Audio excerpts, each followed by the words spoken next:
প্রথমে যেদিকে চোখ রাখবো কসবা কাণ্ডে, আজ মনোজিৎ সহ 3 ধৃতকে আদালতে পেশ। ধৃতদের ফের হেফাজতে চাইতে পারে পুলিশ। 4 ধৃতকে মুখোমুখি বসিয়ে জেরার সব তথ্য আদালতে পেশের সম্ভাবনা। আদালতে পেশ করে জামিনের বিরোধিতা করবে পুলিশ। যেমনটা জানাচ্ছিলাম, কসবা কাণ্ডে আজ মনোজিৎ সহ 3 ধৃতকে আদালতে পেশ। ধৃতদের ফের হেফাজতে চাইতে পারে পুলিশ।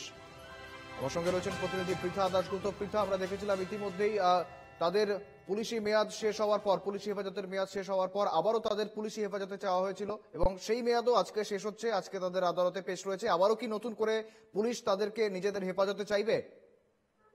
একেবারেই তাই। দেখো, সেই সম্ভাবনায় উঠে আসছে যে মনোজিৎ এবং তার সহযোগী ধৃত জায়েদ এবং প্রমিত, এই তিনজনকেই আজকে ফের পুলিশ হেফাজতে চাওয়ার একটা সম্ভাবনা, অর্থাৎ নিজেদের হেফাজতে নেওয়ার একটা সম্ভাবনা তারা জানাতে পারেন। তার কারণ হচ্ছে যে এই যে টেনিওরটা, যে সময়টা এই তিন ধৃতদের পিসি ছিল, সেখানে অনেক পারিপার্শ্বিক তথ্য প্রমাণ তদন্তকারী আধিকারিক তারা জোগাড় করেছেন।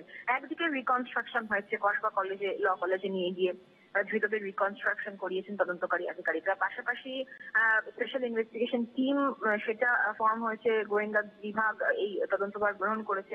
নির্যাতিতার বয়ান রেকর্ড হয়েছে, নির্যাতিতার বাবা মায়ের বয়ান রেকর্ড হয়েছে। পাশাপাশি এই তিনজনকে মুখোমুখি বসে জেরা সহ নিরাপত্তা রক্ষীকেও মুখোমুখি বসে জেরা করা হয়েছে। ফলত তদন্তকারী আধিকারিকদের কাছে বেশ কিছু পারিপার্শ্বিক তথ্য প্রমাণ তারা পেয়েছেন, যেগুলোকে আজকে কিন্তু তারা সাবমিশনে তারা জানাতে পারেন এবং তারা এটাই সম্ভাবনা উঠে আসছে তারা আরো জানাতে পারেন যে ধৃতদেরকে নিজেদের হেফাজতে রেখে তারা আরো কিছু তথ্য সংগ্রহ করতে পারেন।